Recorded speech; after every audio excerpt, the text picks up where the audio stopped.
of shiny helmets, spandex jumpsuits, and strange monsters. These heroes force feed you a bowl of awesome that is the Tokudon Podcast.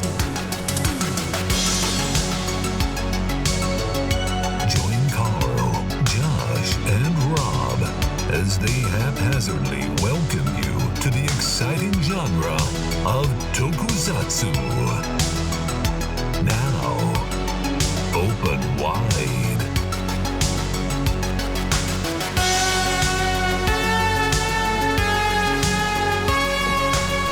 Hello. Hey guys. How we doing? How we feeling? We don't need that. Fantastic. We just need the sweet sultry sound of our voices. That's all we need. Everybody needs just a little bit of that. Just a little bit. So it's been a hot minute. A little bit. Yeah, we took some breaks. We needed some personal things to do. Yeah, man. Life happens. It happens, but we're here to talk about some spandex and monsters and other things. Just the best stuff ever. Just greatest stuff ever. The best things. So you were about to go into what you've been up to. Yes. Actually, we were just about to catch each other's lives up, even though we talk every day. But yeah, I recently, every now and then, I don't know if it happens to everybody else, but you dust off that stuff that you really are into. And if you check out behind me, one of the many weird things I'm into is magic.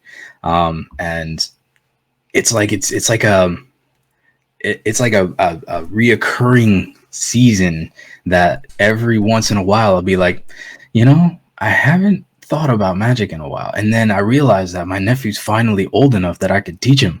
So I got really excited. So I hit him up. I'm like, hey, I used to play this game, and I know he's like kind of into, our realm. Mm-hmm. He's really into like anime. Apparently his favorite anime is Haikyuu. So that's different. Like, yeah, I was never really into sports anime like that. So trying to relate to that, I was like, okay, what about magic? And he's like, yeah, I like that. So I was like, okay. So I went and I built him like a deck of each monocolor, like how I started. I don't know if you played Magic, but I started with green.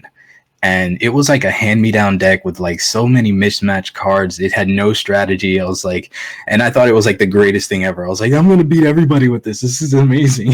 So like legit, I was like, I didn't get the start I wanted. How would I start me? And I was like, all right, I built him like 7 strategies in one basic deck. I was like, wait, tone it down. Don't frighten the boy. It's so easy to get so overwhelmed with this game. And I'm like, and I'm looking at all the stuff that, even from the stuff that I have back in 2015, the terms that are even old now, I can only imagine trying to catch up from not knowing jack, barely even knowing attack and defense, to knowing half of the flavor text on this stuff now. But it excites me every time, like especially with the new set that came out. They're returning the Innistrad. I don't know if you know much about the Magic one. But Innistrad is basically my kind of stuff. It's the spoopy stuff. It's all vampires, werewolves, angels, all that stuff. Okay. So it's like a world built around that. So that's kind of what bit me again, because I saw a commercial for it, and I'm like, yo, they're going back to Innistrad. That's my jam. So I think I might get bit again, and you might lose me for like another week just to this game. When I played back in the day, very, very briefly, honestly, it was like Pokemon, Magic for like 6 months, and then it was straight to Yu-Gi-Oh forever. That was like 2nd or 3rd grade, so I had the attention span of a 3-year-old, which is now I'm up to like 5, so we're good. We're getting there, man. Your attention is catching up. And like for me, any of those card games, it's always been like almost strictly about the art. So like Slithers, I thought were the coolest looking things ever, and like I'm an Alien fan, if anyone doesn't know. So like I thought they were sick. And I didn't know how to make a deck. I only knew that like the colors that were next to each other tend to work well, and the opposite of each other just are like counters to each other. So like me just going off of the art, I was really into green and white, and like they happen to work together too. And then I also really liked a lot of the red monsters because they were like just big angry beasties kind of thing. So like my buddy would let me use his like white and green deck, and then he like started building a Slither deck for me out of like the little few cards that I had, kind of thing. And like I never understood how to build. I have to net deck things. Like I can't build decks. I just raw. Yeah, I can't. I have to net deck everything. I mean, it's hard because it's like, do you trust yourself to just have fun, or do you actually want to just kick some fucking ass? Like, no, because I'm gonna have fun, and then I'm also gonna like want to win. So if I just go with like, oh, this looks cool. Oh, this looks cool. Oh, this looks cool. You know, I do the same with Yu-Gi-Oh right now. That's how I came into like kaijus. That's how I came into all that other stuff. Like it's I net deck things, and Ultimate Conductor Tyranno is my boy. Let's see, I'm pulling him out here. Ultimate Conductor Tyranno. Ultimate Conductor Tyranno. We're gonna bust out decks. Okay, hold on.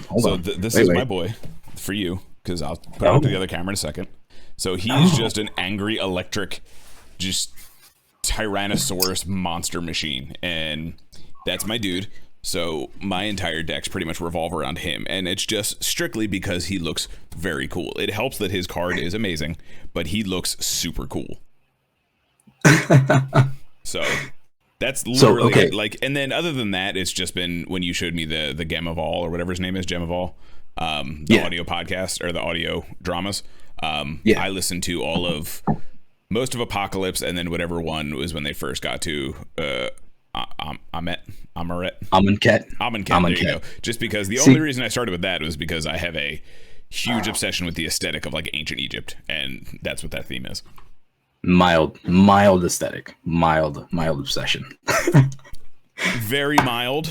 It's definitely not why I chose every single army in Warhammer. But I mean, legitimately, the whole point of Magic, for those who don't really know too much about it, it is the stories that really pull you in. Like I said, the story that I started with, the story I started with was Dominaria. And that's like when it first started. And I only knew about it. I wasn't really playing legitimately to understand anything. It was really just something that this guy was sitting in front of me. He's like, hey, I got this game. You want to play? I'm like, yeah, whatever. And from there, and that's when I got into like the books. And I have a couple of the books from the Kamigawa set, which is the Japanese theme one. And it's the freshness of every plane, every world that you can visit that really brings that freshness to me. And let's not forget the Godzilla crossover last year. Yeah, that's another one. That was the which only we haven't time gotten I was yet. like, hey, maybe I will learn Magic and play a commander deck and make Mecha Godzilla my commander. I don't know. We'll figure it out. Yeah. I mean, that's the beauty of it. You could literally do whatever you want with this stuff. And it's, since you said you played white, I play white and green mostly, but this is my Pikachu. Okay. Yeah, I play a lot of soldier summons. I play a lot of flying soldiers because I'm just that kind of guy. It's really just my favorite style because I started with green and then I learned how badass white is. Yeah. And I, like you said, they're the two most synergistic for me. And I wish, since building those decks for my nephew, I wish I actually started with red because holy crap, red is so much fun. Red is so much fun to play. Like that's the whole thing. Like red is always the aggressive, like just get big dumb monsters and hit them as hard as you can deck. It's like launching like 100 goblins at your face. Like that's like, well, that's kind of the thing too, right? Like it's definitely about getting the coolest card I can find onto the field because I just want to look cool doing it. Like it's all about, showing off the cool stuff. But then at the same time, like this dino deck that I run is essentially like a swarm deck. And that turns into like, it's a pseudo swarm deck where like everything kind of feeds into itself to summon more things. Okay. But like tokens. Yeah, like playing a style is kind of like where it gets more for me. Like I've never been into control style decks and like making them not play. It's always been more of just overwhelm the shit out of them. Like blue in Magic is this like the style that I can control every aspect of this game. I'm gonna make you destroy all of your creatures. They're all gonna go to the graveyard, and I'm gonna know my next move for the next 7 turns. Yeah, like I get it. I get how that's awesome to have from that. Yu-Gi-Oh. That's Yugimoto's deck. Yeah, and it's fine, but it eliminates the element that I appreciate the most of card games, and that's that. Honestly, it's the heart of the cards. It's playing for the fun of it and enjoying the challenge that I might not be able to win, but I know I have a great deck, and I know my skills are good enough, but you might get me this time. And that's totally fun. That's fun. Like, obviously, if you lose 17 times in a row, that gets frustrating, but it's not that often. At least if you're having fun, that it wouldn't be a problem. Yeah, and that's kind of why I stick to just whatever cards look cool to me, because like I'm gonna have fun. Like, put them down and see the sick artwork of this crazy electric, and then in my brain, because it's Yu-Gi-Oh, like I imagine like the huge electric monstrosity, like hologram coming out of the back, that sort of thing. Not that I'll ever get that at this point, but hopefully Master Duel will. But that's like the fun I have. Just think of this huge like Tyrannosaurus comes like looming out of the fog and like electricity sparking everywhere. And it's that image and you put in your head as a magic, as when you're playing Magic. Like, if I was this spellcaster, I would be summoning all these. And it's weird because I'm into the really spooky stuff. So you'd figure I'd have the deck with like vampires and werewolves, but I don't. I'm all into angels and soldiers, and that's really where I'm at.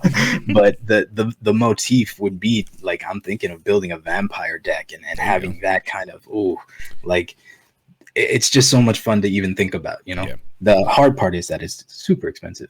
And that's kind of the issue with like Warhammer too, because so there's two versions of Warhammer. There's 40k, and then there's the fantasy, which is Age of Sigmar right now. And the Age of Sigmar army I want to build is a vampire army, actually. Yeah, so they released a new codex for it. It's somewhere. It's over there somewhere. I think I showed it to the art book before. It's big red armor. So they're great. Like, their whole thing is like summon skeletons and zombies and stuff like that, and then, you know, just undead armies of just disgusting looking things. And like monsters, and like there's all kinds of like cannibal creatures. They call it like Varl beasts or Varlgeists. They're just like Wendigos kind of thing. They're very cool. Like vampire beastie Wendigo looking things. And it's very cool. It's just Warhammer is notoriously expensive. So bro, I'm gonna work with the ones I have right now, which is my Egyptian god army, and we'll go from there. The whole idea of the Egyptian motif for that is dope, and they even have stuff that I like, the Blood Angels or whatever they're called. Blood Angels, yep. Those. They have I like that. The ability, for anyone who doesn't know, the Blood Angels have the ability to drink blood and gain the memories of the people whose blood they drink. That's dope. And it's to the point where it gives them like feverish need to drink blood. Crazy. Yeah, I'm all for that. Yeah, that's fine. More of that. Yeah, more of that. More of that. Their Primarch. I don't know if I ever told you this or you found out their Primarch, Sanguinus. He like bear hugged a demon and snapped its back. And like one of these big bad like demon princes, like these dudes who are like 15 feet tall. These guys. He just super hugged it. He just super hugged the hell out of it and snapped it. He did the Silent Hill on it. He went. Yeah, he grabs it, and then I just imagine like wings flapping kind of thing, because he's got wings. You see like the stress, like, and he just snaps it. So he's pretty badass. He's dead, but he's pretty badass. he's dead, but he's dead. It happens to the best of them. So we'll see. I mean, they brought back a whole bunch of Primarchs that were supposedly dead, so they may bring him back too for MacGuffin reasons, but that's not here nor there. Me, on the other hand, the only thing I've really gotten into lately is I started. I dropped it. I started building Gunpla again. I'm currently on my buddy X2. And I am painting some pieces, as you can see here. Painting some pieces to make him a X2 full cloth. Full cloth, yes. So that is the super armored variants of the Crossbone series. So I got some more like wing pieces hanging out here. Crossbones is one of my favorite designs. Crossbones is one of the best designs ever. So I'm working on that. No beating that. This dude, he's got all kinds of crazy nonsense. This one in particular has always been my favorite from the games. So he has this big dumb launcher. Oh, hello. Yeah. Oh, yeah. It's literally bigger than him. And it's cool. So I might combine that with the Peacock Smasher, which is their like signature full cloth weapon. It fires like 9 beams at a time, or it can fire one huge one, sort of thing. Damn. I may combine it with that, like this one right here, this kind of like crossbow looking thing, but it fires a whole bunch of. It's literally. This reminds me of. There's one of the Sentai combiner weapons that look just like this. It might be the Mighty Morphin one, but this is always what it kind of reminded me of. The Sentai combiners. Yeah. Research. Yeah. So that's really what I've been working on, painting that stuff, working on that. Other than that, just, hanging around doing my thing. Yeah, I mean, I built this little 01 thing, and that took me about 20 minutes. I was going to say, can't even imagine. A little model box back there. Yeah, I put that on the tweets, but yeah, this was dope. This was fun. I mean, it only took me like 5 minutes literally to do, but more of this would be great. The articulation isn't, too much. It's just your basic model. But, dude, the cleanness of it, like, obviously my camera's not going to looks like an action figure, honestly. Like, it doesn't even look like you really have to do a lot of cleanup when it comes to the driver. The driver right there is just a little ass sticker, but dude, like, whatever. Yeah. I mean, like, it looks like there's not a lot of nubs or anything you got to clean up or anything like that. Like, it looks pretty clean. You could attach it, I guess, to whatever bottom stand. Yeah. Didn't come with it, but yeah. I dig it. I dig it. Yeah, man. So let's get into speaking of 01. Yeah, speaking of 01. Let's start off with that. Yeah. The interviews have looked good. Yeah, okay. So they all look that good. That's good. That's good to know. I want to get into the Kamen Rider model kits. Peacemakers, they all look pretty good. They did. I mean, well, it only had 201, so I would have bought if there were more, but that's all they had. Yeah. So we are talking about the V-Cine Next, I believe they're calling the series. V-Cine Next? Oh, I didn't know that. I think that's what they're calling this new series now, where it's like they do instead of V-Cinemas, it's the V-Cine Next is what they call the series now. So this is the second, third movie, I guess, technically, of 01. We had, Real Time, and then the Metsubo Jinrai movie, and now this one. Yeah, now this one. So that's the third movie. And this very clearly is like the cherry on the series, or at least for a lot of characters. I feel like this might be kind of it for 01, or at least. So the first watch, I didn't get the sense of finality that I got the second time through. Like, oh, really? Maybe because of how frenetic it was. Like, I was like, I wanted, because of how I watched it the first time, I wanted more from like production. You know what I mean? That's the only reason that I didn't get that sense of finality. Yeah, Peacemaker says they don't have a lot of great things to say about this movie either. Right. Yeah. So it's the writer wants to do a Towser movie, so that might happen. Okay. I mean, that's fine. Yeah, I mean, there's still, you could do another Aruto movie, you could do a Towser movie. There's things you can do, but this to me seemed like, before we get into like what actually happens, but it just seems like there's a lot of characters that end their arc in this movie. You get that sense, yes, but you also get the sense that even if they're included in another one, it wouldn't be a stretch. You know what I mean? When it comes to robots, and there's, if anyone's not super familiar listening to this of 01, the entire spoiler thing warnings. is about spoiler warnings. Yes, first off, there's going to be massive spoiler warnings. But it's also about AI and plays on this idea of AI and humanity, and it is a robot to have a soul and all this kind of thing. So it very typical kind of sci-fi AI motifs.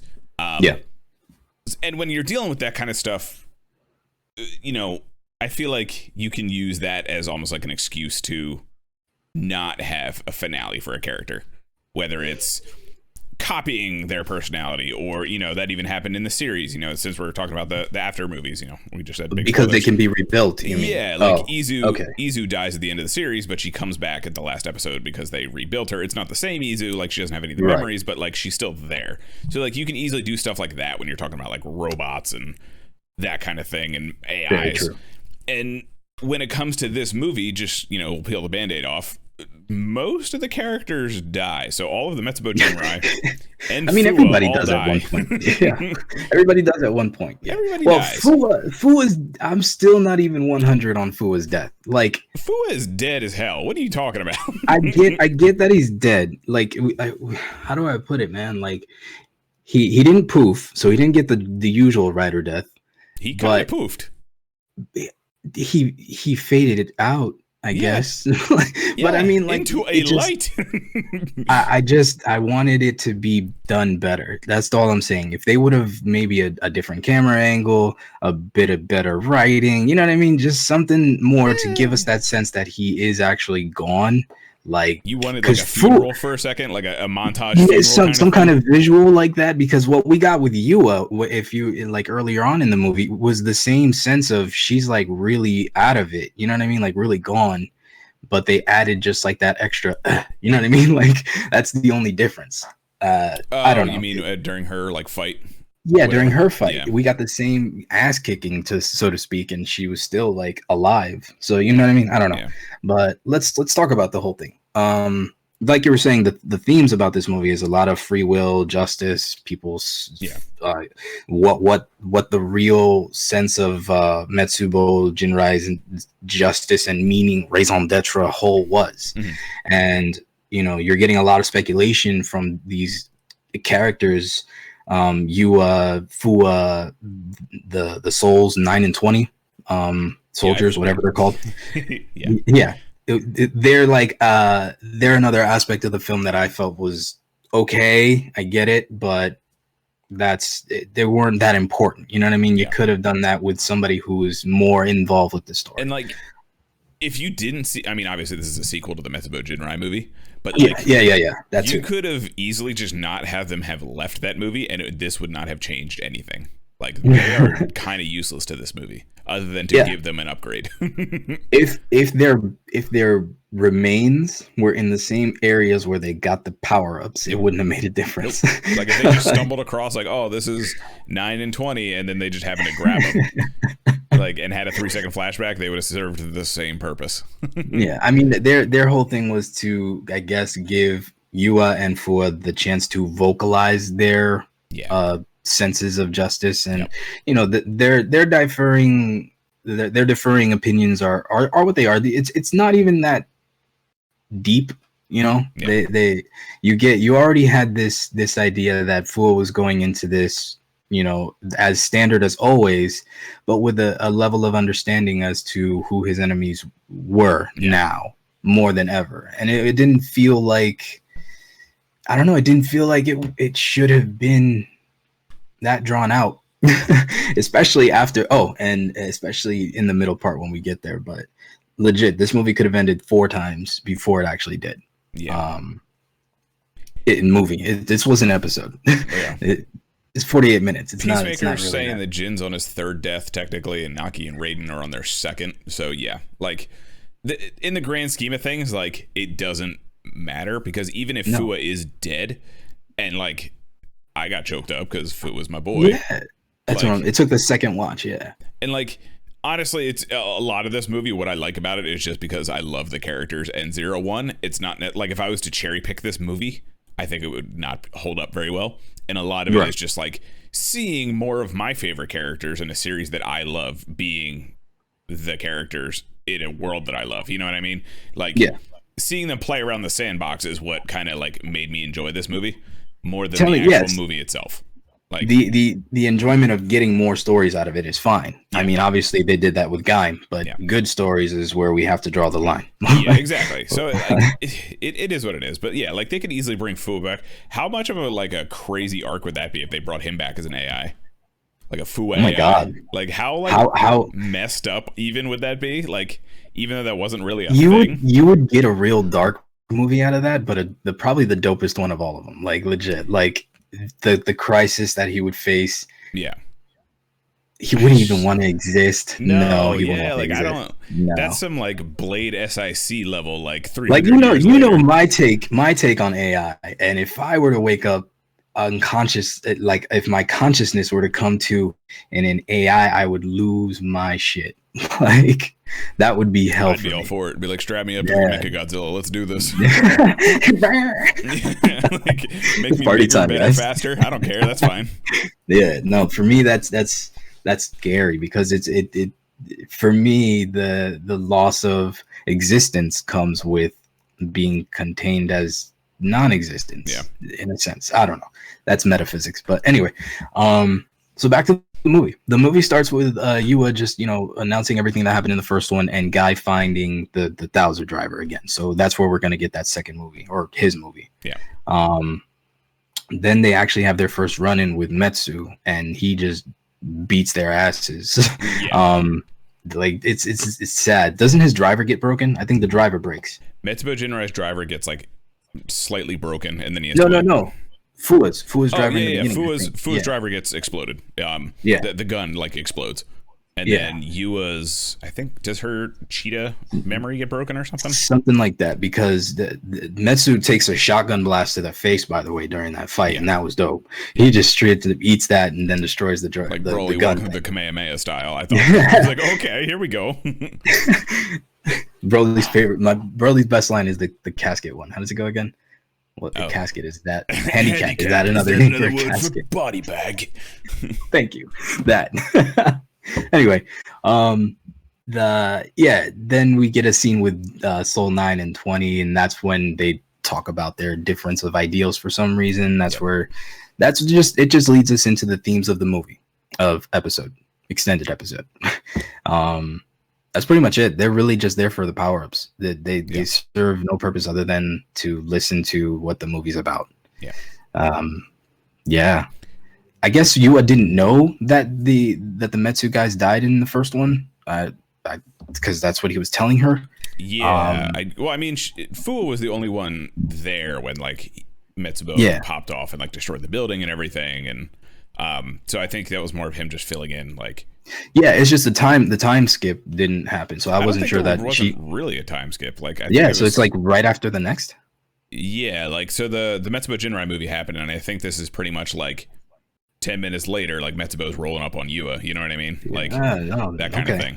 So that makes more sense. I was like, that's a lot that she didn't know. Because like Fuwa was the only one there other than Metsubo, and Fuwa watched him like destroy the bodies and everything, and then goes right there, and it looked like Fuwa was still chasing him. So I think it was literally right afterwards. And I guess Naki had left her during the first one. Yeah, go ahead. Yeah. So in the first one, did you see the first one, the Metsubo Jinrai movie? Yeah. Naki like puts in a resignation, kind of, sort of, and is like, and you is like, hey, I trust you. You can do your leave, do what you got to do.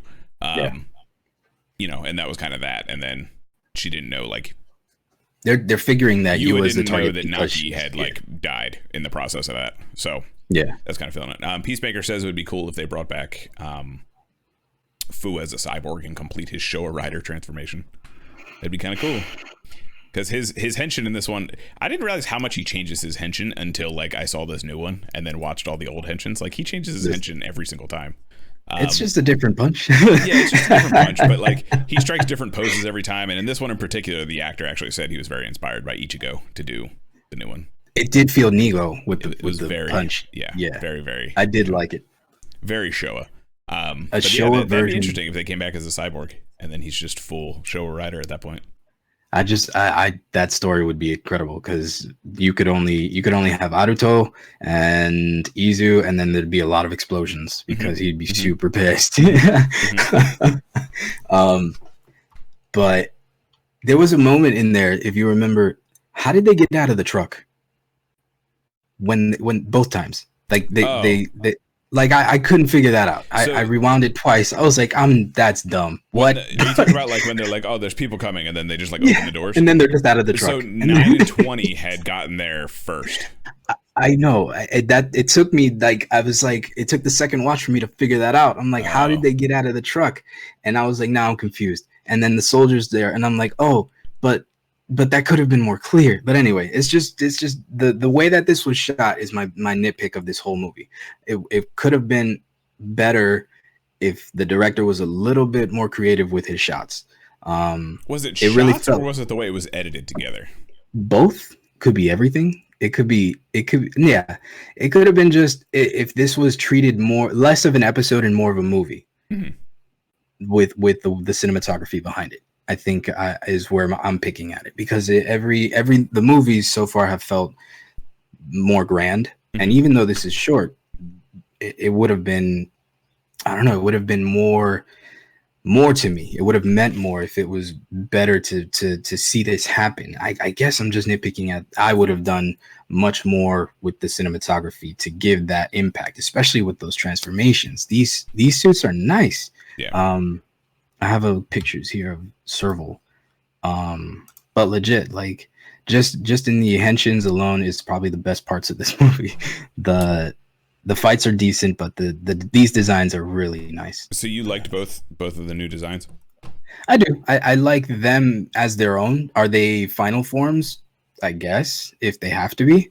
But the only one that I like more than the other is Vulcan, because it feels like a 0-1 suit. And I dig that a lot. Yeah, like I would say, I don't like Cerebral Tiger. I'm gonna be honest with you. I don't dig that. Yeah, I mean it's not a final form, but it's nice. It looks decent. I don't like No? it. No, I would have rather they like, I don't know, like it's clearly just like Japanese wolf and cheetah like mixed together, which is fine. It is what it is. But like if you're gonna do that, I wish they kind of did. I mean, I know she attached the assault trigger to it, but like just call it like an assault cheetah or something like that. The assault trigger is nice though. That's a nice touch. Like it's cool. I get it. I don't know. It wasn't what I was expecting. That's all. And his was a dire wolf. Is that Fua's? Dire wolf. I like a lot better. I think it's lone wolf, or I don't know. I don't know, because it does say dire wolf. Yeah. It could be either wolf, lone wolf, whatever. Either one. I think I like this a lot better because kind of like what you said. It feels like a 0-1 driver suit. Yes, maybe a little more force risey than like the standard 0-1, but it does feel like if you know you were to put his regular bullet in there, it would kind of be like this thing in a 0-1. Yeah, so I'm down for that. I it's the cleanness of it. I can't get the Cerebral Tiger on there now, but yeah, like it has that flair to it, and I'm a big fan of the 0-1 base anyway, so. Ooh, Peacemaker said, give me Yaiba's version of Rampage with all the Raider keys. Oh, that would be cool. Could she even handle that, bro? Yes. Ooh. I think that would be cool. That would be really sick. Cerebral Tiger. Yeah, I don't know. Like, it's clearly just Cheetah and, like, the chess piece is Hornet. And then I get it. Yeah. It's not a final form. It's just a form. Like, okay. Like, this is, I feel like, what she should have got instead of Rampage Jackal, almost. Or at least in between Rampage Jackal and like her regular ones. That's kind of what this is. Yeah. Like when Fu was getting Assault Wolf, like she should have got this. So. And that's it, right? Really. We get these power ups from them. They die. You know, like you was under this dickhead elected official. I don't even know who he is really, but he just basically tells her to take him out. She assembles a force, like but she's CEO of ARC or something. Yeah, they realize that. Well, Fua and Yua realize that they're targeted because of the goal that Metsu wanted to be destroyed by them.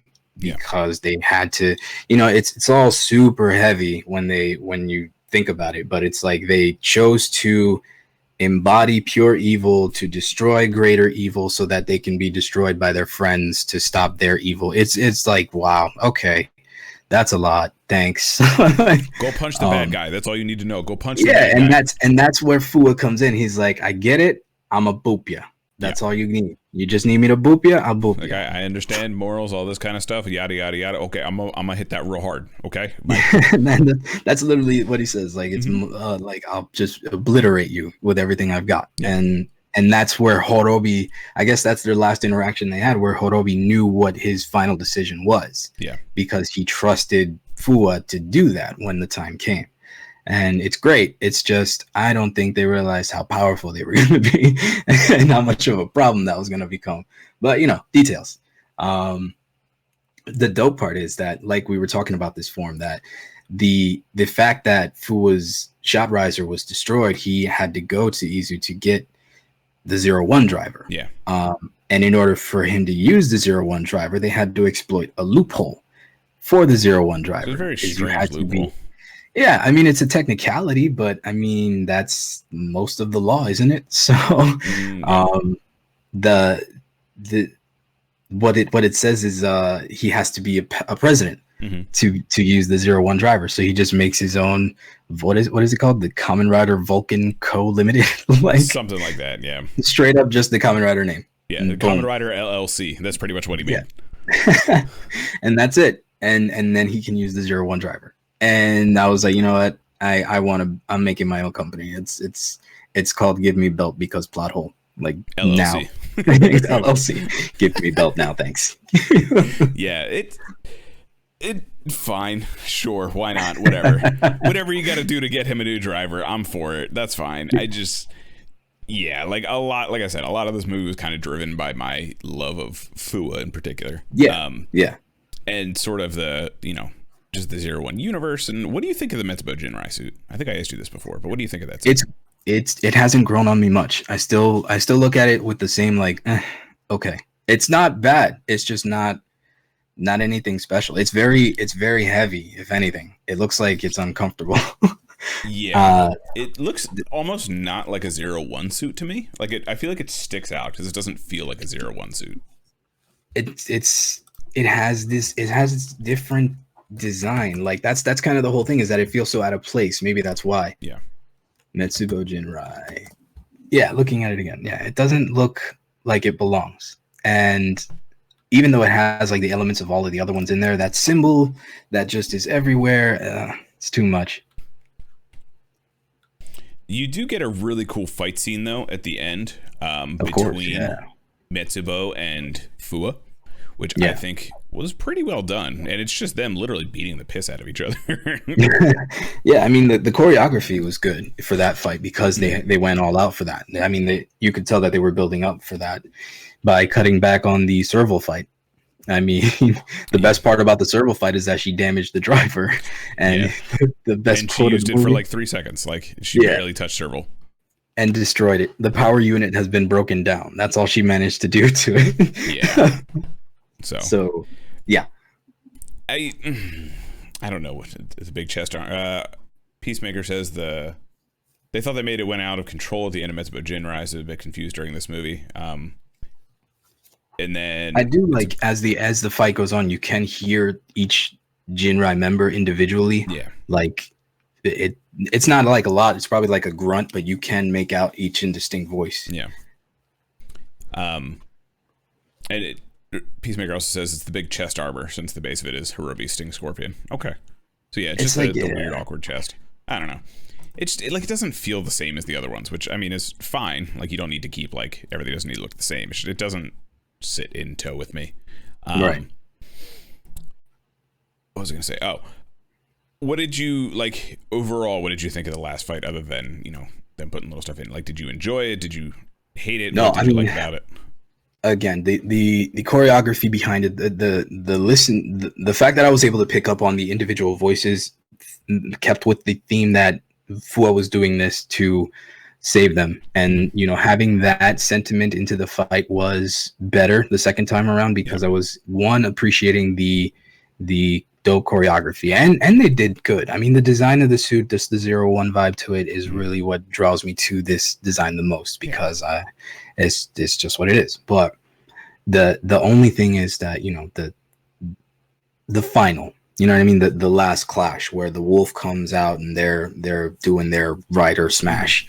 I just felt like the moment, instead of pots where they close up in on those pots, the symbolism, I would have liked to have seen a little bit more of Jinrai's voices, thanking him or something like that. You know what I mean? Like that would have taken that element to that level that I wish it would have gone. But other than that, not really much to complain about it.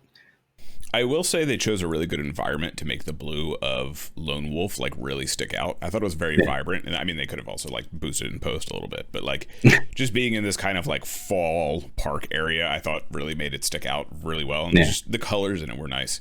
I don't know.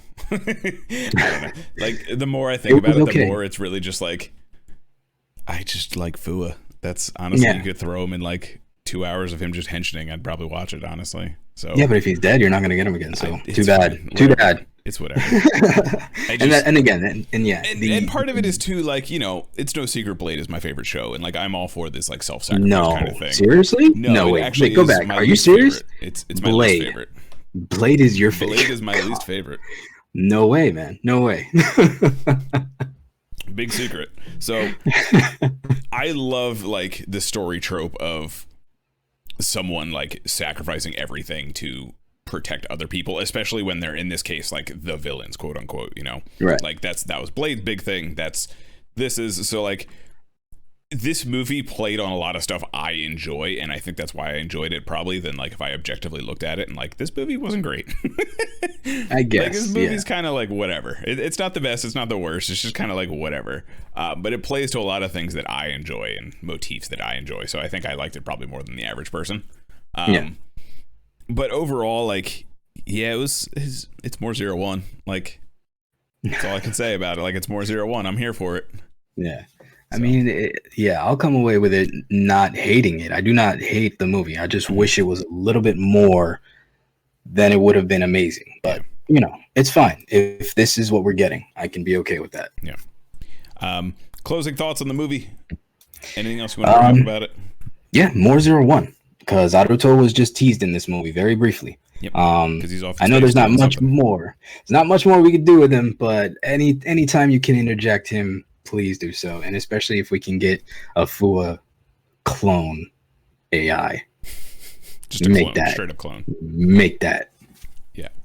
I mean, if you want more 0-1, they officially announced the physical Blu-rays that you can now pre-order on Amazon, Best Buy, and Shout Factory. So in an official Western release, how's that for a transition for you? Just a little gem right there. Just a little gem. So if you do want more 0-1 or a more Kamen Rider in general, please support that. And you don't even have to buy it to support it. Just share links. Do what you got to do. Talk about it. Because I understand not everyone's in the same like financial position. They may not be able to afford it. It is what it is. You know, there's other ways to support things than just throwing money at it. I'm just saying. Yes. You can also do that with a podcast. Get our names out there. But anyway, no, legit. Like I went to go buy it and I saw it was sold out, and then I went to go buy it again and it was sold out again. So I'm just gonna, be a little patient. That's fine. I feel like it's probably gonna be at Best Buy. A lot of the Ultraman stuff has been at Best Buy. So yeah, I would check Amazon too. It was listed on Amazon as well. A lot of people were excited to see it on Amazon because Shout doesn't ship outside of the US. So if anyone listening would like to pre-order, it is on Amazon. So it was. I don't know if it still is. It was. As the time of this recording, it may or may not be. So don't quote me on that. Right. It's still support it as much as you can. And I'm sure they'll do a couple more rounds and releases of it, that kind of thing. Hell yeah. Dude, we're just getting started, bro. We're just getting started. Ryuki, I believe, is the next one that they said they were going to do, since they just put that on Shout Factory as well. We're going to start damaging kids now. Okay, so they're going to go from nice peppy 0-1 to just traumatic stress. Okay, got it. Yeah, it's going to be pretty sick, and I'm excited to see what we get.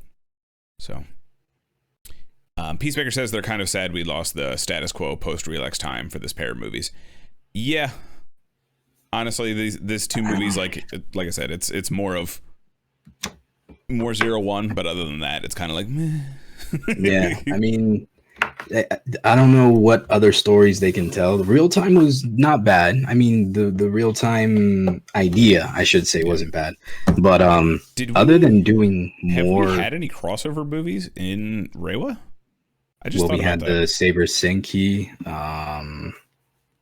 like with 0-1. Nope. We haven't had any crossover movies at all, have we? Like, did 0-1 and Zio have one? Just the episode with the Revi and Saber, but I don't think we had one. I'm just giving you technicalities. I was just thinking about it. Like, I don't think we've had, like, we didn't have a 0-1 and Saber crossover. I don't think, anyway. They do take place in the same world, they implied, didn't they? Yeah. Beyond Generations will be the first Reiwa. Well, yeah, no, the Humagear was in the one episode of Saber. Yeah, but there wasn't like a real you know how they usually do like the summer movie, and then there's also like the crossover movie, that kind of thing. Like we haven't gotten that in Reiwa. Apparently it was because of the pandemic, Peacemaker saying. But and then Beyond Generations is the new movie they just announced, which will have all of the things. Which actually, since we're talking about it, we might as well talk about it. So they did announce the new Kamen Rider Century, who is the end trailer for the Rider Beyond Generations. Kamen Rider Century is something, that's for sure. He is not bad. I mean, it's clean. I don't hate it. I don't know what else they're gonna do with it. It's just an image. Yeah. So it looks like a future or 01. I can see that. Yeah, I can see that. So the entire point of this movie is they're kind of playing with the idea of 100 years of Kamen Rider. We're in the 50th anniversary now. This is playing off the 100 years. But to me, Kamen Rider Century, and I've said this before, and I'm going to say it now. Preface this with this: still pictures and seeing them in motion are very, very different things. So there's been plenty of suits where I see a still picture and I'm like, ooh, that does not look great. And then it starts moving around. It's in the show. It does whatever. It looks fantastic, or it looks way better than what I thought. Revice is a fair example of that, honestly. Right. Like pictures at the gate, I wasn't too impressed, but he starts moving around. The suit in show looks much better. Right out the gate, it looks like he's wearing a bunch of inflatables, and I mean, I don't know how I feel about it. Don't you remember when we were younger, where they used to tell us that neon was everything in the future, and that's the vibe I get. It's like a very neon future Tokyo Rider. Like it's sterile future. That's what it is. Like chrome, everything is chrome. Everything's chrome. Everything is like bleach white. There's not a stain on anything. Like everything like cleans itself somehow, so it's super, sterile, and it's that sort of future. Well, if you think towards the future that they're implying here, so we go from this is after Kikaider, right? I don't know where it takes place. I mean the I'm sorry, not Kikaider. The what was the Zeo driver from the future? The future driver, the future one with the that was an android. Oh, I don't remember. But yes, this is, that was 21.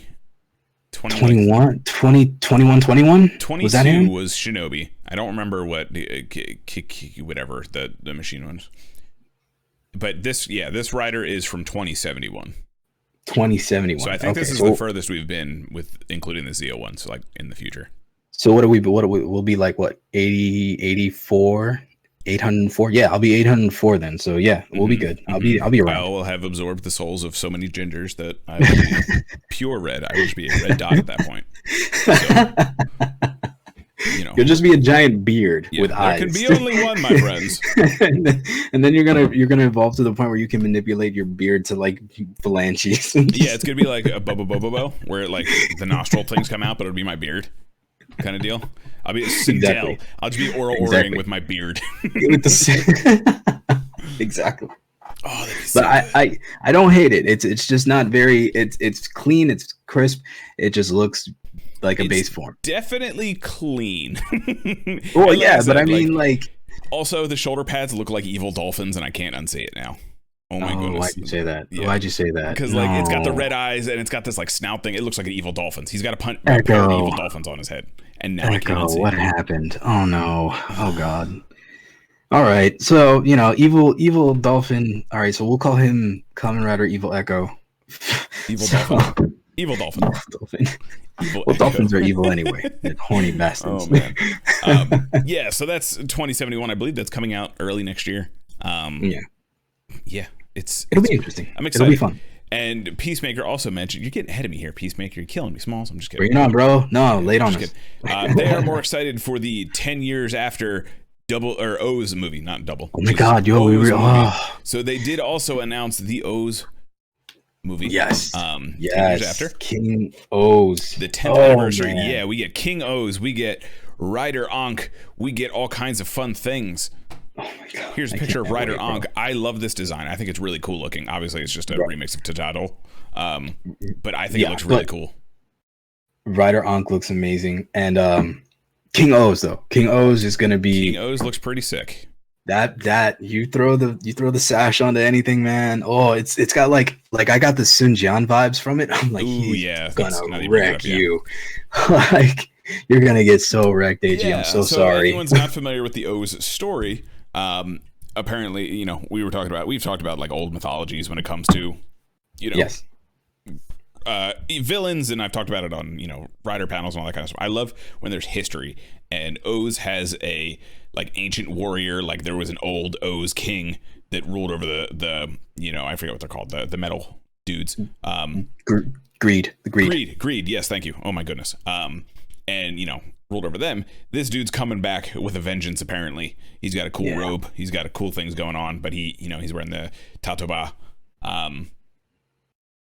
It reminds you of the Lost Blaze O's from SIC. Is that the 6-metal one? I have to look that up in a second. Lost Blaze O's? Yeah. But yeah, I'm here for this dude coming around and doing things, and AG and him squaring up. I'm down for that. AG. And the fact that the actor is willing to continue doing O's is amazing. That they got everybody back. Like, oh man. Yep. Oh yeah, I see that. Okay. Lost Blaze goes. Ooh, yeah, that's pretty. It's like a 6. I can only bring it up right here. That's very pretty. Is that the one I'm thinking of? Is that like the Lost Blaze? Let me see. Okay. So it's like super tajado. Yeah, that's nice. The robe is extremely from Ghost. You know, I thought that looking at it, I was like, ooh, they're taking some things from that big dumb Ghost thing. And I was like, oh, okay. So yeah, they're finding a use for it. I mean, that horn was really cool. I like the helmet. Yeah, man. But yeah, so it takes place after. Let me pull up some more images here. Birth also gets an upgrade form, and I think it's Date's birth. I don't think it's what's his face, Gojo. I think Date is getting the upgrade. Goto. I thought Goto. Yeah, Goto. Wait. Goto is, I'm pretty sure, still just hanging around his birth. But Date is getting an upgrade, and it looks like it's the metal version of his cell metals, which is kind of cool. I'm down for that. Oh wow. I mean, it's purple, so yeah, we're going there. Yeah, it's got some purple, it's got some orange. You know, the helmet's the like bluish color. It's not bad. I mean, it's anything is better than Birth. Birth is one of the ugliest forms. I don't like Birth. I never like Boith. Are we getting the president back? I think so. Oh, dude. Let me see. And then they also showed, where is it? There's his O's final form. They showed, which looks very anime. Very anime. The purple I like it though. There it is. It's the centipede helmet. There it is. Down here. So there's that as well. I am super excited. The helmet looks so good. It looks really good. And I'm not even like the best O's fan, honestly. You know, O's, I've always enjoyed it for its choreography. I thought they always did. It's one of the best choreographed shows that there is, period. Yeah. I agree. And I'm super happy for anyone has O's as their favorite series, because, you know, they're eating good. Legit. I mean, it has one of the better stories that didn't quite end. So where the ending, where an ending is still needed. That's where I'm going at. A better ending for them is still needed. Even though Geo shit on it, we can forgive it. Zio doesn't exist. It's fine. Yeah. But again, and Zio exist. We don't talk about Geo. We don't talk about Blade Zio. Sorry. I'm sorry I mentioned it. Yeah, we don't talk about that. Yeah, I'm excited. Like it's cool. I'm excited to see where these characters go. And particularly, you know, the new forms and things like that. It's been a minute. Yeah. I'm definitely gonna rewatch O's before that comes on. The whole. All right. I'm gonna rewatch. I gotta rewatch a lot of things, because it's been a hot minute since I've seen a lot of these shows. It's been, it's probably been about 7 years since I've watched O's. So yeah, I mean the show I just did with Reg and them, like when I did the Ghost rewatch. Obviously, you know, Ghost had its issues and will always be that black sheep of black sheeps. But when upon the rewatch, I forgave it for all of the flack that it got, and understood the struggles that the production went through, understood that, you know, the writing situation was hell throughout the entirety of the show. Yeah. So what you got was what they could do to try to save the core idea and still give you a great looking show. So that's all I really took back from Ghost, is you tried very, very hard. Thank you. You're very pretty. Go sit down. Go sit down. I love you. Go sit down. The adults are talking, but I love you. Yeah. Go sit down. Thank you. Peacemaker says they would watch Ghost for a third time all the way through, then go back to the through Zio again. So it is. So it's fine. I don't want to go through Zio again. I really don't. I don't know. Maybe I can. And honestly, a lot of it has to do with, them ruining Blade's ending. It's 99% of it, honestly. Ruining everything, but yeah, specifically that for you. Yeah, specifically that for me is where I was like, okay, we're done here. Yeah. And then the last major thing when it comes to news and stuff, I mean, there was a whole bunch of news. It's been a few weeks now. The last major thing was they released a fan poll for Kamen Rider. And in this, they talked about best shows, best writers, and best theme songs primarily. And some fun stats to take away from this. Okay. Peacemaker agrees what they did with Chalice in the Zio episodes makes no sense. Yeah, the whole thing doesn't make sense. It doesn't exist. The ending was so dumb. It literally deleted everything that made the Blade ending amazing. And I was think about what Geo accomplished. Geo managed to accomplish the horrible things in its entire run, and yet even the reset that they tried to do was not enough to palate cleanse it forever. Yeah. So yeah, that's how bad it is. Where you even gave us a reset, and we're like, you still need to sit down. Oh my goodness. Yeah, it's just it rubs me the wrong way. Yeah. And I don't like a lot of the suits. The other riders are great, but I'm never mind. You know what? We're not having this conversation again. This is like the 10th time we're having this conversation. Forever 21. Forever 21. Oh my goodness. So on NHK, it's, some program. They do all kinds of stuff. They usually have writers and toku people on there, that kind of thing. They had Kentaro Maeda from Revice, Masahiro Inoue from Decade, Kohei Takeda from Build and Kamen Rider Kiva, and Kento Henda from Fize. Kento literally loves being Fize, and it warms my heart. Have you ever noticed that? Like, the guy who plays Takumi, he loves being Takumi. That's so fun to me. Why wouldn't you? Why? I mean, I get that, the stigma from back in the 90s, I guess, but bro, how can you not love a little kid just idolizing you and that little kid evolving into, to me, I feel like when you have that kind of love, it's like, I don't know if you knew this, but Peter Capaldi, before he came Doctor Who, like when he was young, wrote a letter in and saying he always wanted to like dream of being Doctor Who. Seriously? Yeah, so like he has always dreamt of being Doctor Who, and he finally got to do it. I don't know if the same thing with, Takumi, but like just when someone loves their role like that, it's so heartwarming, especially when it's something like iconic to us like this. Yeah, like Gaku is stoked about being Guy. He loves it. He was a kid. You see the pictures when he was a kid looking up to, I forget who it was exactly, but he was with a rider, and you get the same implication that he was. I think it was. Stoked was it the Kuga? Was it Kuga? I believe it was. I just know I don't want to be wrong because I can't think of who it was. I want to say it was Kuga. But Peacemaker's saying it was the same with Jeed and Decade's actor. That's awesome. Jeed and Decade? Yeah. Really? So apparently they had the same thing where they just always wanted to play like Ultraman and Kamen Rider. Yeah, I just heard Inoue. I'm not surprised because that dude loves being Decade. I think he just likes being a dick on screen. Honestly. Did you hear his rendition of his own theme song? No, Journey Through the Decade? I didn't hear it. Yeah, hold on. I think I can find it. I'll put it up on the Discord. Yeah, I'm not listening to Gacked again. I mean, Gacked. Oh, no, it's not Gacked. I can't say it's better. I can't say it's better, but it's him. Well, while you find that, I'll go through the kind of like the not just kind of interesting FYI information. Yeah. So the demographics for this poll, there was 567,710 votes.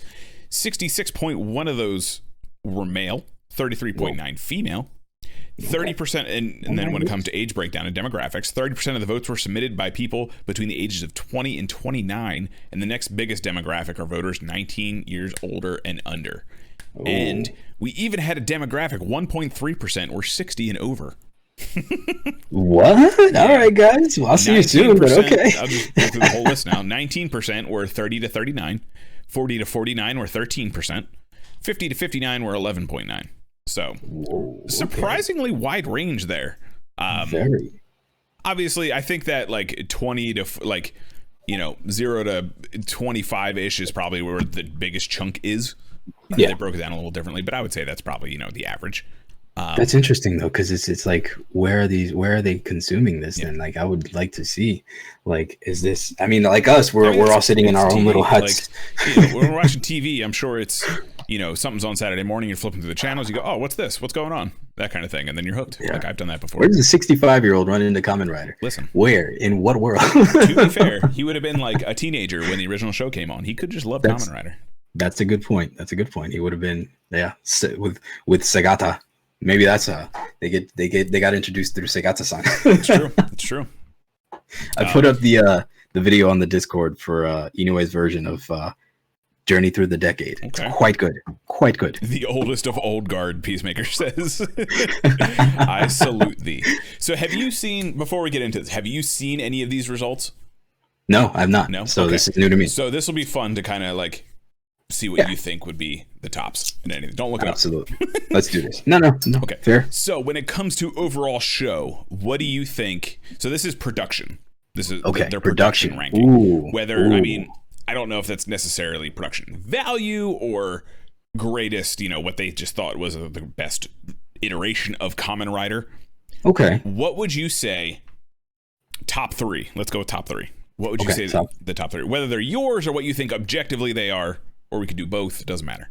So this is throughout the entire history. Mm-hmm. Okay. All 50 years of Kamen Rider.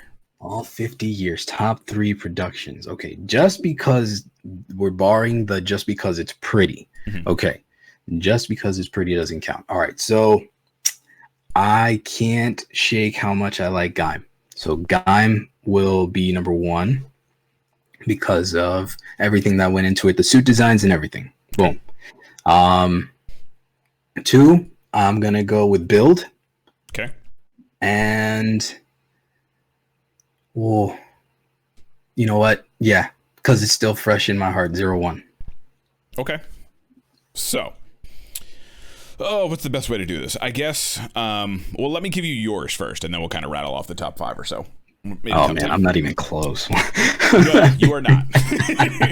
So you said Gaim, Build, and 01 as the top 3. Okay.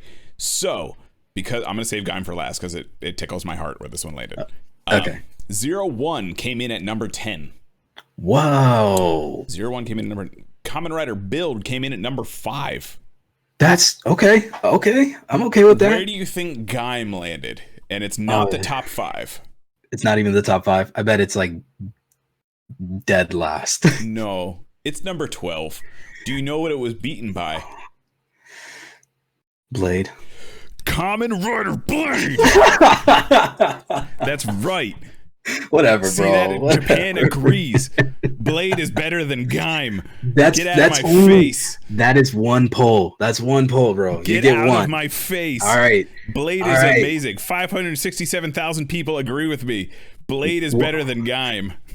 Whatever, bro. Whatever. Fine. Keep it. What are the other top 4? So I'll just run through the first 10 or so. I mean, Blade and Gaim are 11 and 12 because Blade's better. Whatever. Number 1 is Kamen Rider Den-O. Den-O. Is it just because they had to pay for him? I but don't he wasn't that big but back Kamen then. Rider Den-O is the number 1. Kamen Rider W is number 2, so I thought you would appreciate that. That's not bad. I'm okay with that. O's is number 3. Kuga 4. Build 5. Ryuki is number 6. Okay. Fies is number 7. Fies. X8 is number 8. And I believe that. The original 1971 Kamen Rider is number 9. And 01 is 10, like I said before. Holy crap. Should I just finish the list? There's only 25 of them. Screw it. Yeah. So Blade, that's right, better than Gaim. Whatever. 13 is Zio over Quartzer. Japan loves Den-O. It's why they have a million movies. Okay, it warms my heart that both W and A to Z made the top 20. Yeah. A to Z is number 19. Over Quartzer is number 13. I will say that was one of the first Kamen Rider movies we reviewed on this podcast. Yes. I remember not liking it or not being like the biggest fan of it because you like Blade too much. Because I like Blade too much. Whatever. Or I'm sorry, I'm thinking of Heisei Generation Forever. Heisei Generation Forever was decent. Over Quartzer is the Zio only movie. I hate that movie. The movie's stupid. 14 is Heisei Generation Forever. 15 is Drive. 16 is Real Time, the 01 movie. Yeah. 17 is Black, Kamen Rider Black. Ooh. 18 is Agito. Okay. 19 is the W movie, A to Z Forever. Yes. Kabuto is number 20. Oh. Decade 21. Zio 22. Forza 23, Hibiki 24, which I'm very surprised to see on this list, and 25 is Kamen Rider V3. I'm upset that Zio made the list twice. Yeah, a little bit. But I think, honestly, a lot of it was probably just the nostalgia factor of getting the actors back. Yeah. I'm going to say that had a lot to do with it. It has to, because you get the legit ones, and they do play a big part in the episodes. If nothing else, it did that as an anniversary season, even it sucked. Poopy doo caca. Yeah. So that is the top 25, and a fair amount of these 3 times, because Heisei Generation Forever. That's true. 3 times. 3 times Zio's on this list. Oh my goodness. That's gross. That's gross. I will stick by that Grand Zio is one of the worst final forms ever. I will die on this hill. I will defend Oma. Oma has grown on me significantly. Oma was not in the conversation when that conversation happened on Twitter. I'm just saying Oma is amazing. I will stand by Oma Zio all day. Grand Zio, though, can die in a ditch. It will, because Oma Zio will put it in there. Yeah. Whatever. Grand Zio, I despise. I think it's gaudy as hell. It's the worst thing ever. They could throw it in a hole and never see it again, and I'd be fine with it. Just keep Oma Zio. That's all you got to do. I'm gonna be salty for a week that your blade beat out guy. That sucks. All I'm saying. I'm gonna hear it for a week now. Watch. You're gonna hear it until the next poll happens. That's how long you're gonna hear it. This clip's going on Twitter, baby. Oh God. The Oma form from the movie isn't bad. The one that kind of combines Grand Zio and Oma. I like that one. I think it looks good. The frills on the cheek are a little bit much, but it's okay. I like it. Yeah. Honestly, my biggest issue with Grand Zio is like the little figurines all over him. That's my biggest issue with it. So like, I don't think the one from the movie has that, right? Like, it's just his kind of like the watch bands. It's just a weird cheeky thing that I remember the most of. Yeah, like I don't mind that one at all. It's really just the obnoxious like figurines all over Grand Zio that I don't like. Yeah, like it has that sash across the chest. I mean, it's not. I don't know. The cheeky thing really doesn't do it for me, but it's just a diet Oma. Yeah, like it looks cool. I'm down for it. This is what it's the light version of the good version of Oma. Yeah. You can say that. King form absolutely did that armor chunk better. So King form, yeah. Well, yeah, Blade's King form. Of course. Yeah, I mean, I'm never not gonna say Blade's. Next, we have the top 50 writers. Oh God. Series movies are given in parentheses for non-titular Kamen Rider characters. Okay, cool. So this is the Tokusatsu Network, like summation of the results. Okay. So this is writers themselves, not necessarily forms. Oh, okay. We're getting the heroes. Yeah. Well, any writers at all. Oh. Yeah, like secondary, tertiary, whatever. Any writers. Whoa. Give me, because there's 50 of them, give me 5 who you think, either again, objectively or yours, that are the top 5. Holy crap, my top 5 writers. Oh, dude, that is... Be easier of who do you think are the top 5? Let's do it that way. That might be a little easier. Yeah. Like objectively, who do you think the masses objectively who are... Okay, I can do objective right now, because personally it's going to take me some soul searching. Their top 5 writers. My top 5 writers. Okay.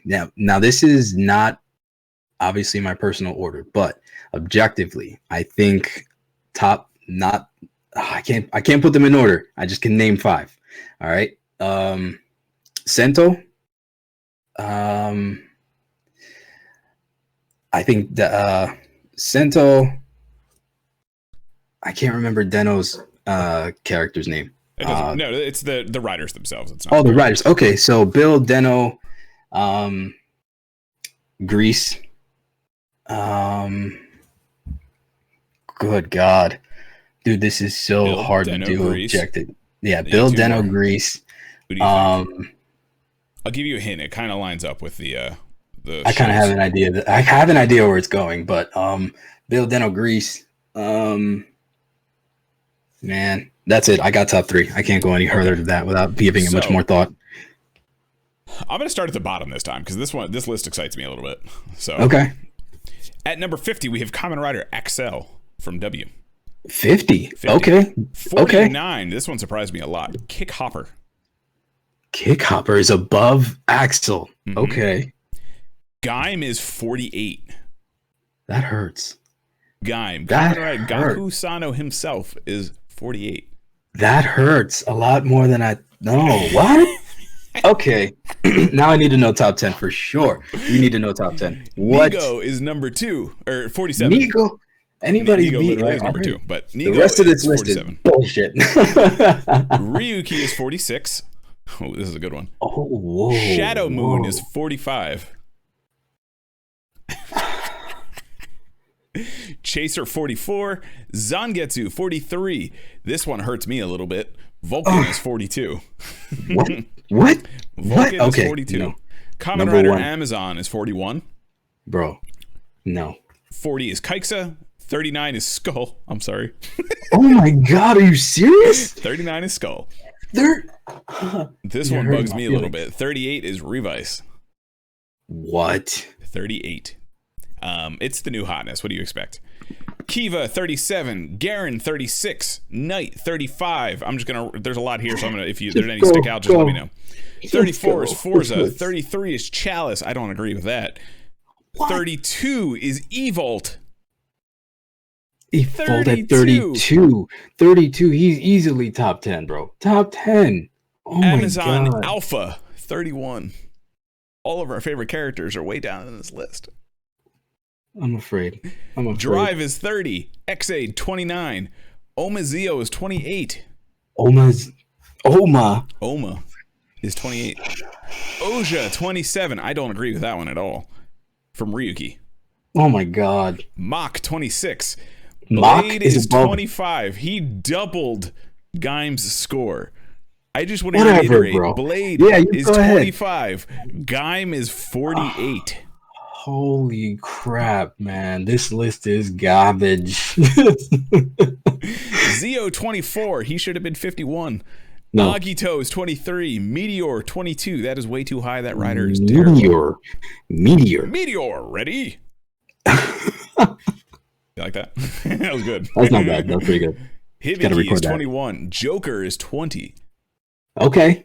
Yeah, like just saying. Joker. Just Joker. Okay. Lost Driver Joker is 20. That makes me feel fair. a little bit better. Genem is 19.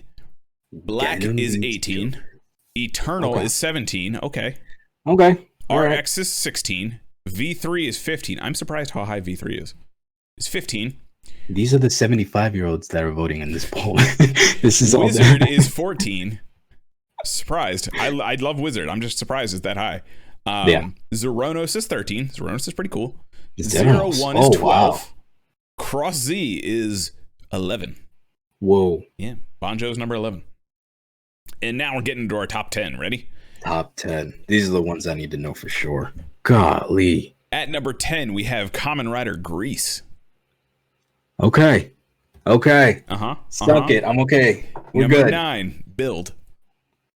Boom. Yes. At number 8, Kamen Rider Ichigo.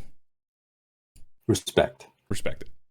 Number 7, I am so happy to see this name so high on this list, and I'm also not surprised. Kamen Rider Kabuto. Oh. Number 7, Kamen Rider Kabuto. Okay. All 7. right, Tendo. Loves that 7. How's that 7? Of course it's 7. Well, of course it's 7. Number 6, Kamen Rider Decade. Okay. Why? Okay. One near and dear to my heart. Oop, I just bumped my mic real bad. Sorry about that. Near and dear to my heart at number 5, we have Fies. Fies is at 5. Of course. No, this is stage. This is a setup. Scam. 25 can kiss my ass. 48, baby. 48. Kiss my ass with your blade. Oh my goodness. Right. Number Who 4, rounds up the edge? Kamen Rider O's. I agree with that. I like O's a lot. It's think growing on me, and I think a lot of it has to do with people's hype for it. So that's cool. He is, I'm down with that. he is the most popular. I can accept that. Number 3, I am very surprised at this one. Number 3 is Kamen Rider Kuga. Oh, Very surprised. Did not expect that. No, not at all. Okay. But considering the main chunk probably would have gotten like kind of started with Kuga, also not surprised. I really would have thought it was top 2, but 3. Okay, who was above Kuga? Could be due to the manga. Okay. Makes sense. Number 2, Kamen Rider W. There you go. I'm good. There you go. It ain't Gaim. I'm set. It ain't Gaim, but That's my love too. Sure, I dig it. The top 20 twice makes Peacemaker very happy. Very, very, very. Oh yes. And number 1, like I said, it kind of lines up with the show's Den-O. Den-O is number 1. Yep. It had to be Den-O. It's just it's magnanimous, man. It'll appeal to any generation. It's just that much fun to watch. So, the last category they have on here was the top 15 songs. Ooh. Music. Insert or themes? They look like they're all themes. Let me just see. Yeah, it's all themes, I believe. Yep, okay. It's all theme songs. All right, top 3. All right. Top 3. Give me your top 3. Top 3. You can just say the show names. The only reason I know the names themselves are because they're right in front of me here. So.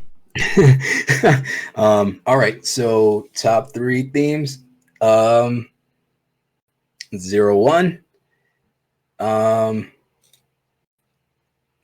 Double, and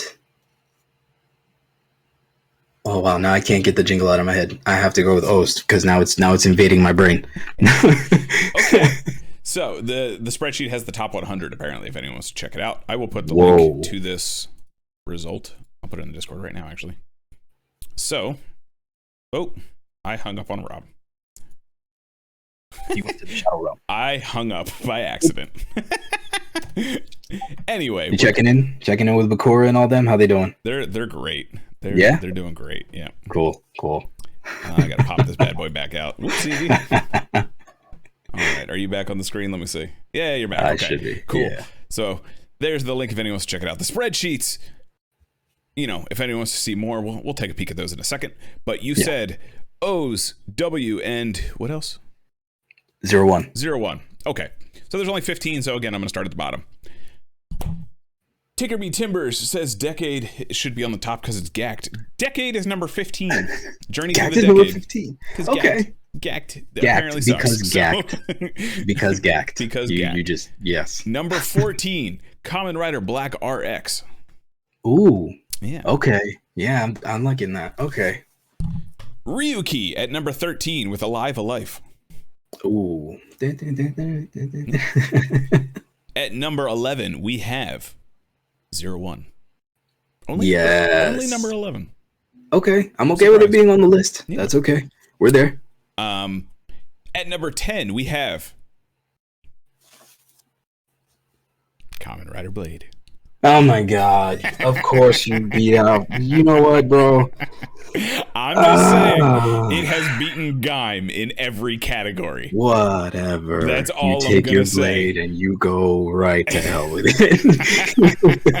It has beaten Gaim in every category. Whatever, bro. Damn. Oh, I'm sorry. 11 is Drive.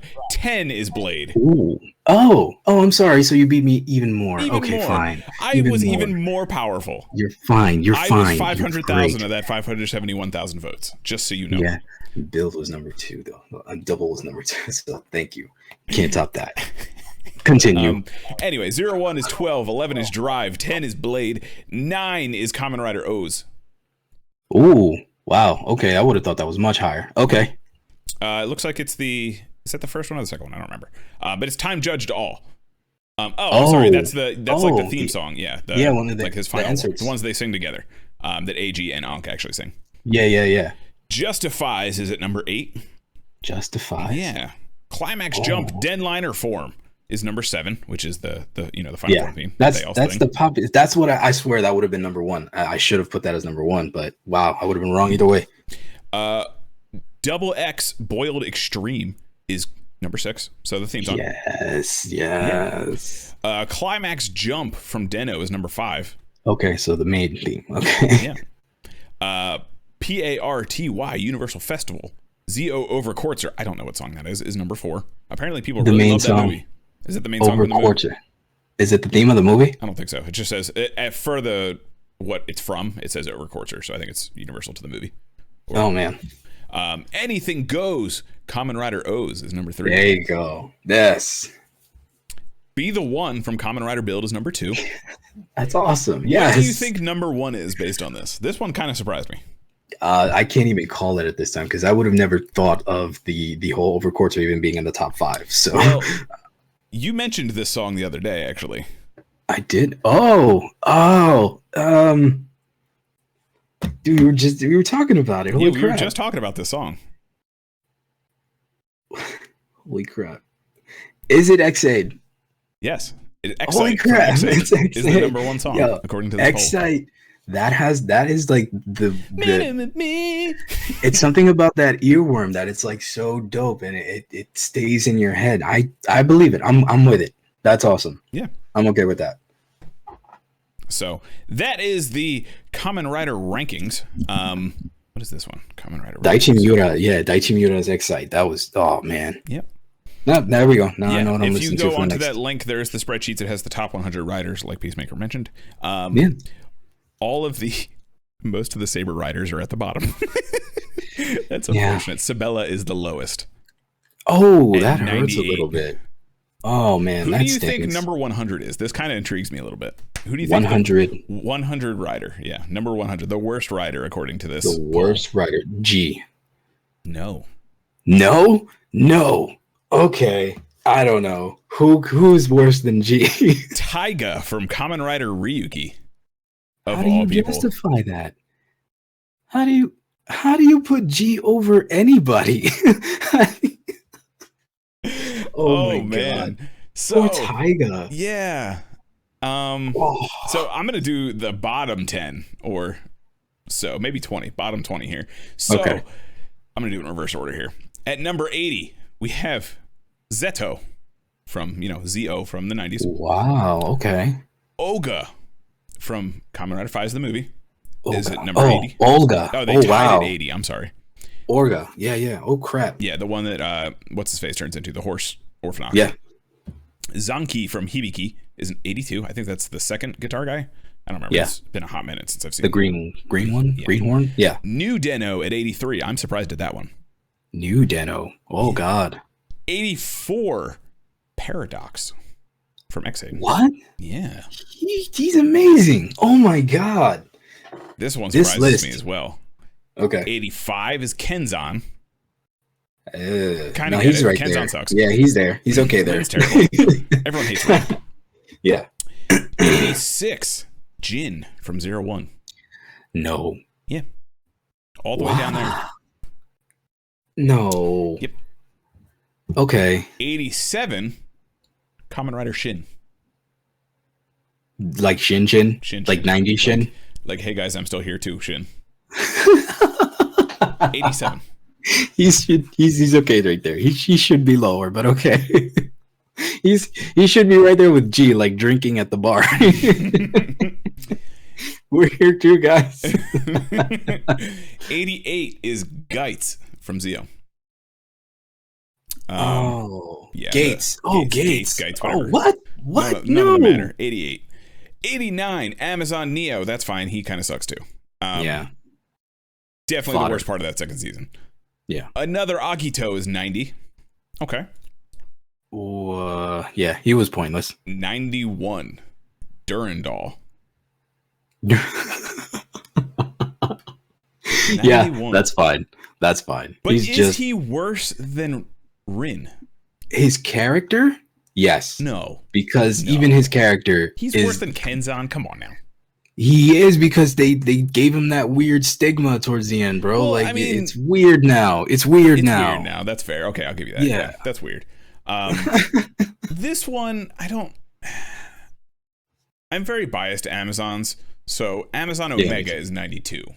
That's not right. Not that low. I can see how he can rub people the wrong way, but I really liked Haruka.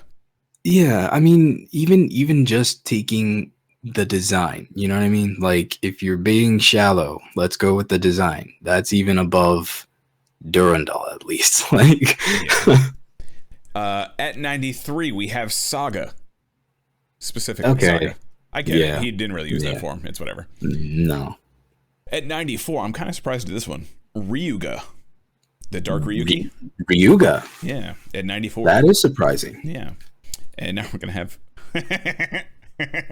95 is Psycho. That's fine. Psycho.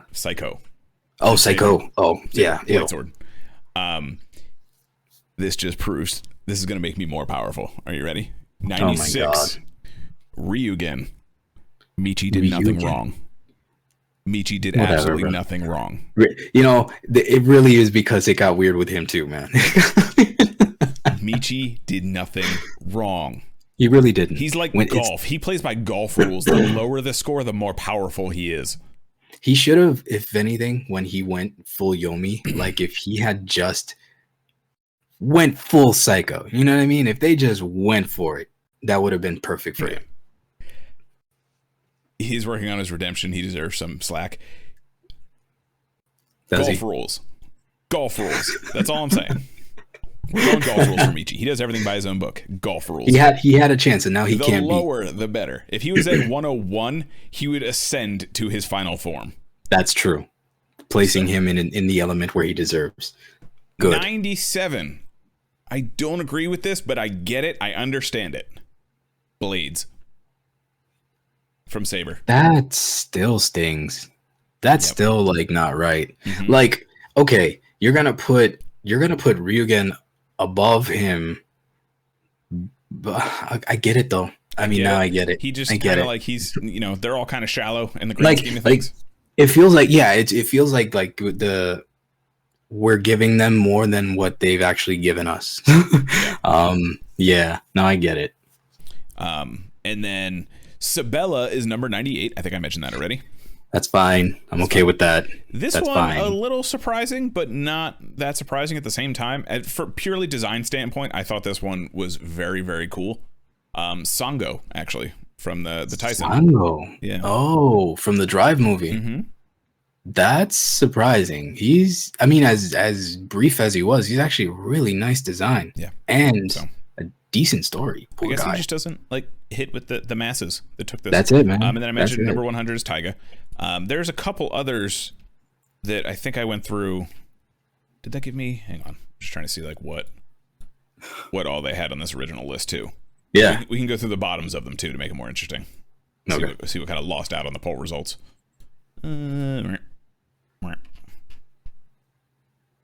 I think they had all of the. Yep. So they had all the rankings, music rankings. Let's see what they ranked the bottom 10. So on the spreadsheet, there's 50, not 15. And let's see, let's do the bottom 15 since they did 15. Sure. Yeah. At number 35, Ware wa omu yue ni warere Ghost. ari. Warera yome. Is that the theme song? Warera ari. Yep. Yeah. That's the Ghost theme song. That's the Ghost theme song. At number 36, we have Next Level from Kabuto. Don't know that one. I don't know. Not off the top of my head. Not off the top of my head. I'm very bad with song names. I'd have to actually hear it. Very bad with song names. At W, we have Extreme Dream. At W, we have Extreme Dream. At 37, we have Extreme Dream. Okay. Extreme Dream. Next Level is the opening, Peacemaker sang. That's Extreme what it's called? Dream, Okay. yeah, is the Extreme theme song, I believe. For W. That's 37. Okay. Yes. Yeah.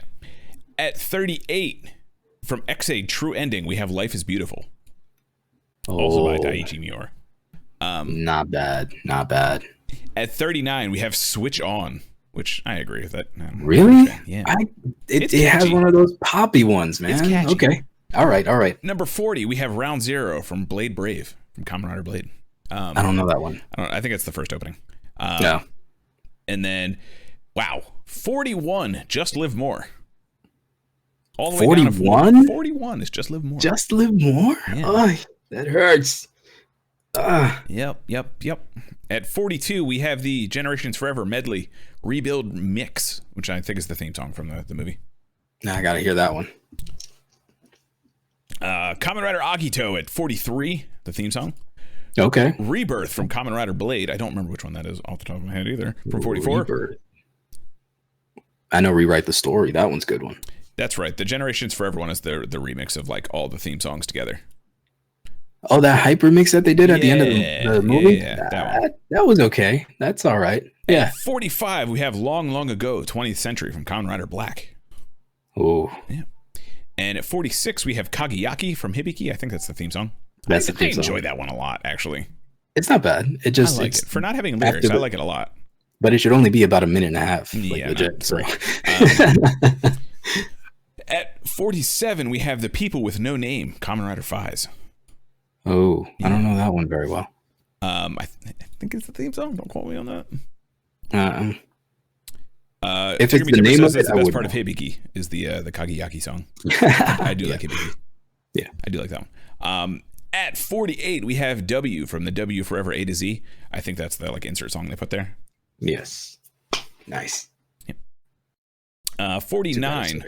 This is the bottom, by the way. I don't know if that is nice. Yeah, I know. I'm just glad that it's there. You know, it's mentioned. 49. I'm just happy to like shit. I'm just happy to be here. 49 is Nobody's Perfect from Kamen Rider W. Whoa, really? Yeah, I don't know what song that is. That's such a melancholic song, though. Like, damn. Maybe that's why it made everyone sad. They can't handle the sadness. Clearly, they can though, because Blade has beat Gaim in all of these. So yeah, apparently they like their very specific melodrama. So whatever, bro. And at number 50, we have Full Force from Kamen Rider Kabuto. Ooh. Yeah. Okay. So that is the top and bottom of the poll lists. Like I said, I put the link in the Discord. When's the next one? Because we need to throw some more votes in here. All I'm saying is I might spam. Y'all you win temporarily, my friend. This is fine. This is fine because double's number 2, so I win anyway. I mean, that's fine. It's just it beat Gaim, and that's all that matters in every category. Wow, it's such a crazy.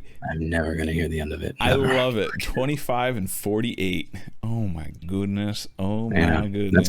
That's fine. Congratulations. Next time. Gaim wasn't on that top list at all for the songs. Just Live More is way at the bottom. That's all right, man. It's a theme song, you know. It's just the intro to the show. What really matters is the spiritual meaning behind the show. Fuck your plate, God.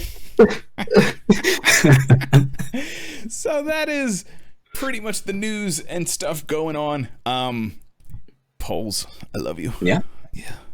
We'll do more of those. Those are fun. We'll find more polls and things. I really have to fix that link. I just realized it has the the channel emote for the merch. Nice. Yeah, it has the channel emote, and the emote doesn't load on that link. So anyway, that's about all I had for today. Did you have anything else you wanted to bring up in regards to Toku or the movie or anything like that? No, actually, I had one thing I wanted to mention for the future episodes we have coming up. We do have a big one coming up. We are still taking suggestions for any ideas you might have. Definitely drop us anything you want us to talk about. And specifically, I do have an idea that I want to pitch out to you guys. And when we get there closer, we'll go over the details. But anybody who has like an OC rider that they would like to see do something fun with, drop us a line. Yeah. We're 50 coming up. I don't know. I got nothing. I lost my train of thought. I'm trying to nice. Welcome back. Yeah. Welcome back to podcasting things. What am I? Oh, right. Well, if you're watching, you obviously know where to find me. Twitch.tv/KaijuCarl. You can follow me on Twitter at KaijuCarl. You can bet your ass that clip of reading those poll results is going up right as soon as we're done here. Yeah. Congratulations. Again. Just saying. Again. I'm on everything. So whatever. I win. We'll even that champion. This is actually the 50th and last episode of Tokudon. That's it. Yeah, we're done after this. Done. That's it. So Carl wins. I retire as champion. No, I'm just kidding. We're going to keep doing this because I got nothing better to do. It's life. Toku is life. Because Toku is life. In the meantime, I stream usually Mondays, Fridays, and Sundays. Or Wednesdays, Fridays, and Sundays. Wednesdays, definitely a lock. Friday may switch around a little bit, so just keep an eye out. I promise I will update the schedule this week and moving forward. So we'll give it a shot. Play around with that Friday slot. We play a whole bunch of different stuff. Usually it's some kind of fighting game, something Toku related, but we throw a little Toku into everything. So, yeah. Everything's technically Toku. Everything's technically Toku, which we got us to talk about Grom at some point. So, yeah. I'm Carl. I'm Six. Catch us next time on the Tokudon podcast. Thanks, guys.